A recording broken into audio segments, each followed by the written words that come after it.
Ahora vamos a hablar del movimiento moderno, también conocido como racionalismo, en donde uno de sus principales exponentes es la Bauhaus, una escuela de diseño creada en la República de Weimar en el año 1917.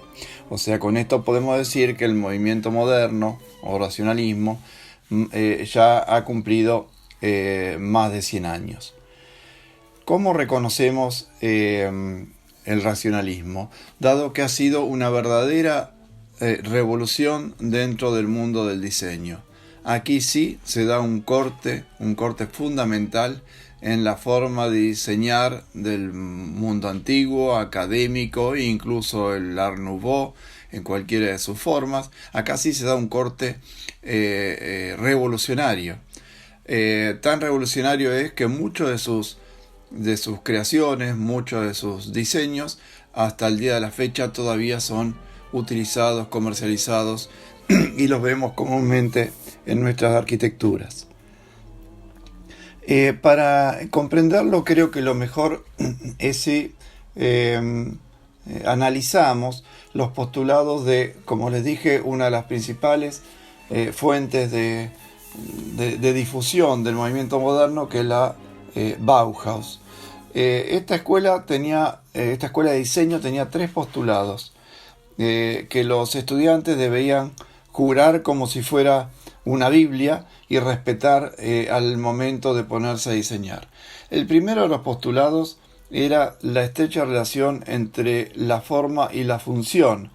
Cuando uno diseñaba un ambiente, uno diseñaba una circulación, un estar o un salón de usos múltiples, siempre debería ser leído desde el exterior como tal. Un ejemplo, por el contrario, creo que nos va a ayudar mucho a entender a qué se referían. Si uno pone de ejemplo la famosísima Torre del Agua de Mar del Plata. La Torre del Agua de Mar del Plata la vemos como una torre de un castillo medieval. Sin embargo, todos sabemos que lo que tiene adentro es un tanque de agua de hierro. Bien, esta malversación del mensaje hacia el exterior de lo que tiene adentro era inaceptable en la Bauhaus. O sea, para ellos una circulación debería verse como una circulación, un bloque sanitario como un bloque sanitario, dormitorios como tales. O sea que cada cosa debía leerse fácilmente arquitectónicamente desde el exterior. El segundo postulado de la Bauhaus hablaba de un concepto que ya lo había desarrollado el Art Nouveau, básicamente el Art Nouveau de Mackintosh, el inglés, que nos habla de la industrialización. La industrialización es un concepto moderno en el siglo XIX y ya a principios del XX es plenamente aceptado, en donde cada cosa debe ser o debería permitirse ser industrializado hasta el infinito. Se da importancia al plano, un plano en donde un módulo se puede repetir y la construcción deja de ser una cuestión individual, artesanal y singular para transformarse en un diseño repetitivo. Es muy importante en esta época el módulo. Por ejemplo, se diseñan módulos, en este caso se me ocurre el módulo ideal para una estructura de hormigón para un departamento, que sería 3 metros con 60 centímetros. Este módulo nos permite meter dentro de esta trama muchos ambientes dentro de lo que se considera una casa tipo, un departamento tipo, y al mismo tiempo racionalizar al máximo las estructuras de hormigón en este caso. Este concepto también se aplicaba a los objetos, a las partes móviles dentro de un diseño de arquitectura, como muebles, placares, luminarias, etc. Es muy conocido hoy en día la venta de veladores, de sillones, me acuerdo en este momento el estilo Barcelona, muebles de cocina, etcétera, todo siguiendo el postulado de la Bauhaus. Pongamos el caso de un aplique de luz de LED. Si observamos cualquier aplique de luz de LED en este momento, veríamos simplemente un cuadradito o un redondel en donde lo único que pasa es una superficie lumínica. En esto vemos claramente representado el primer principio, que es el de la forma-función, o sea, lo que sirve para iluminar. Únicamente vamos a ver lo que ilumina y no caireles de bronce, adornos de cristal y demás. Y al mismo tiempo vamos a ver que este objeto es sumamente simple y repetido hasta el infinito en forma industrial. Precisamente el tercer principio es muy conocido, muy popular. Creo que se ha desarrollado un eslogan: menos es más. ¿A qué se refiere esto?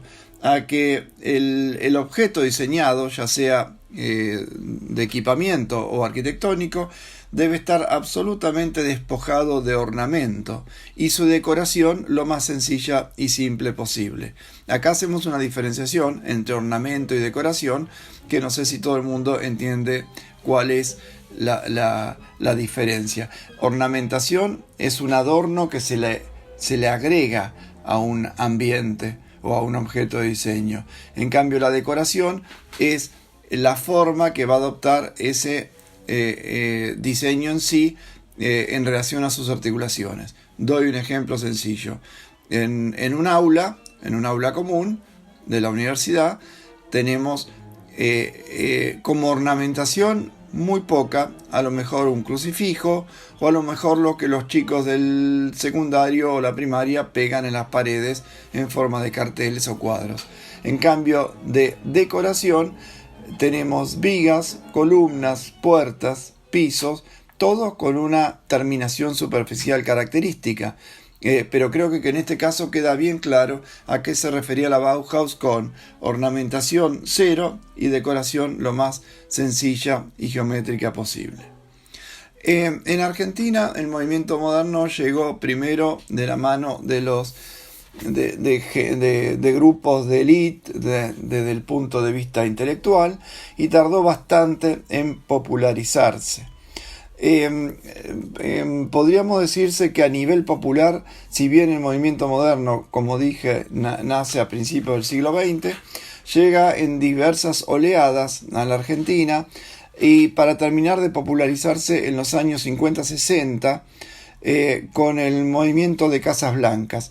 Creo que el mejor ejemplo de Casas Blancas lo vemos en la iglesia de la iglesia de Fátima, de Martínez, en una localidad en el Gran Buenos Aires, en donde ahí vemos una genuina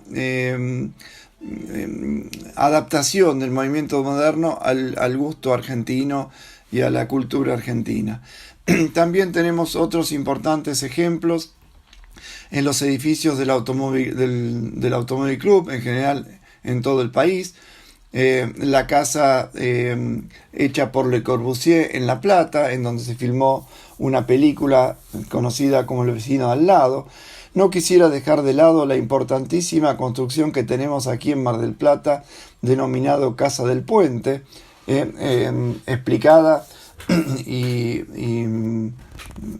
puesta como ejemplo en manuales de arquitectura de todo el mundo. El auditorio de Niterói en Brasil, el museo de Wright en Nueva York, y tantos otros edificios a lo largo y a lo ancho del mundo que se construyeron, vuelvo a repetir, a lo largo de los 100 años hasta la fecha. En esta foto vemos el edificio de la Bauhaus, sumamente revolucionario para la época, y hoy en día no nos parecería nada particular. Precisamente esto explica o justifica el triunfo de la revolución racionalista.